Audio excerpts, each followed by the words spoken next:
प्रिय विद्यार्थियों, इस वीडियो में मैं आपको समास के बारे में बताऊंगी कि समास क्या होते हैं। समास शब्द अस धातु में सम उपसर्ग जुड़कर बना है, जिसका अर्थ है संक्षेप या संक्षेपीकरण। किसी बात को या किसी वाक्य को, वाक्य समूह को संक्षेप कर देना समास नहीं है, अपितु दो या दो से अधिक शब्दों का संक्षेप करना ही समास कहलाता है। समास का अर्थ होता है मेल। इस प्रकार दो या दो से अधिक शब्दों के मेल से नए शब्द बनाने की प्रक्रिया को समास कहते हैं। अर्थात जब हम दो या दो से अधिक शब्दों को जोड़ देते हैं और कोई नया शब्द बनाते हैं, तो इस प्रक्रिया को ही समास कहा जाता है। और समास कई शब्दों को संक्षेप करके एक शब्द बनाना ही समास है। जैसे गंगा का जल, इसमें 3 शब्द हैं और एक शब्द बन गया गंगा जल। राजा का कुमार, इसे नया शब्द बना राजकुमार। इसमें पहले पद को पूर्व पद कहा जाता है और दूसरे पद को उत्तर पद कहा जाता है, और इन दोनों के मेल से बना शब्द समस्त पद कहलाता है। जैसे गंगा जल समस्त पद है, उसमें पहला को गंगा पूर्व पद है और जल इसका उत्तर पद है। समास विग्रह क्या होता है? समस्त पद के दोनों पदों को अलग अलग करने की प्रक्रिया को समास विग्रह कहा जाता है। अर्थात जब हम समस्त पद के दोनों पद को अलग अलग कर देते हैं, तो उस प्रक्रिया को ही हम समास विग्रह कहते हैं। जैसे गंगा जल एक समस्त पद है और इसका विग्रह होगा गंगा का जल।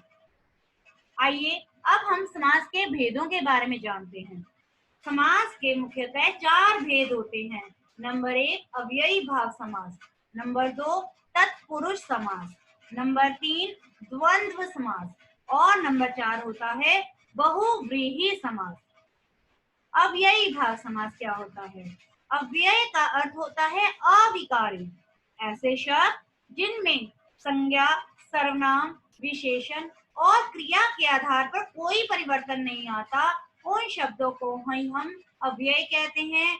इन शब्दों में समास में पहला पद अव्यय होता है और समस्त पद भी अव्यय का काम करता है। अर्थात ऐसे शब्द होते हैं इनमें संज्ञा, सर्वनाम, विशेषण और क्रिया के आधार पर कोई परिवर्तन नहीं होता। ये सब रूपों में एक जैसे ही रहते हैं, उसे ही हम अव्ययी भाव समास कहते हैं। इसमें पहला पद प्रधान होता है और दूसरा पद गौण होता है। अर्थात पहले पद की इम्पोर्टेंस ज्यादा है, दूसरा पद गौण रहता है। जैसे उदाहरण है, समस्त पद है हमारे पास यथा समय, विग्रह हुआ समय के अनुसार, यथा संभव जितना संभव हो, बेखटके बिना खटके, रातों रात रात ही रात में, हर घड़ी प्रत्येक घड़ी, भर पेट पेट भर, प्रतिवर्ष प्रत्येक वर्ष, भरपूर पूरा भरा हुआ, असमुद्र समुद्र तक। ये ऐसे शब्द हैं जिनमें लिंग वचन कारक के कारण कोई परिवर्तन नहीं आता, उन्हें ही हम अविकारी शब्द कहते हैं। और अव्ययी भाव समास में पहला पद अव्यय होता है, इनमें कोई भी परिवर्तन नहीं आता। दूसरा समास हमारा होता है तत्पुरुष समास। इसमें उत्तर पद प्रधान होता है, अर्थात दूसरा पद प्रधान होता है, उसकी वैल्यू ज्यादा है, और पूर्व पद पहला पद गौण होता है। इसमें समस्त पदों के बीच में आने वाले प्रसर्गों का लोप हो जाता है, अर्थात इनके बीच में जब विभक्ति आती है तो वे विभक्ति लुप्त हो जाती हैं। जैसे कर्म तत्पुरुष समास के उदाहरण हैं स्वर्गगत, विग्रह हुआ स्वर्ग को गया हुआ। यहाँ पर समस्त पद बनाते समय को जो विभक्ति आएगी उसको हमने लुप्त कर दिया है। यश प्राप्त, यश को प्राप्त। ग्रामगत, ग्राम को गया हुआ। करण तत्पुरुष के उदाहरण हैं रेखांकित, रेखा से अंकित।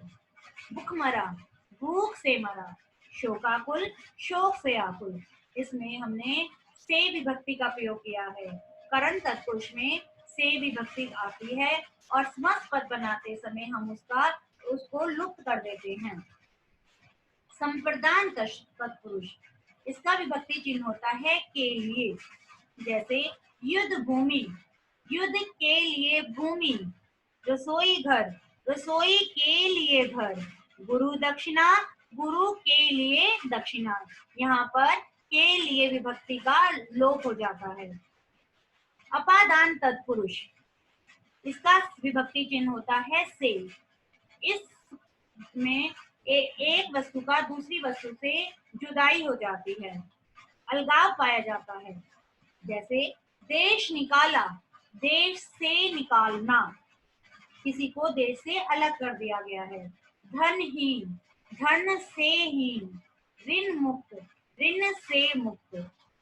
हमें समस्त पद बनाते समय से विभक्ति का लोप कर देना है।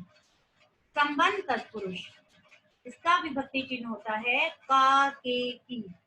जैसे आज्ञा अनुसार, आज्ञा के अनुसार। राम भक्ति, राम की भक्ति। जल प्रवाह, जल का प्रवाह।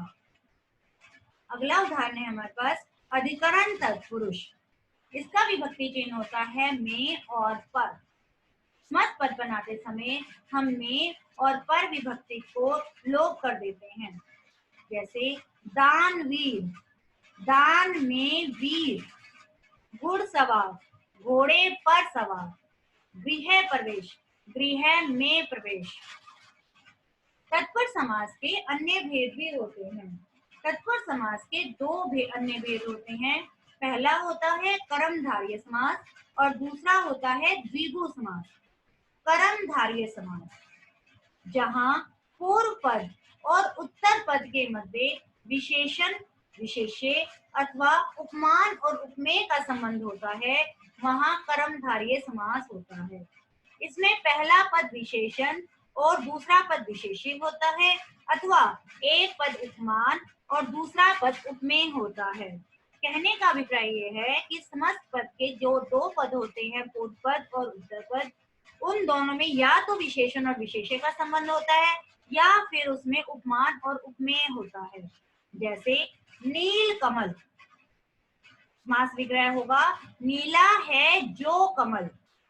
कमल की विशेषता है कि वो नीला है, कमल विशेष्य है और नीला जो है वो विशेषण है।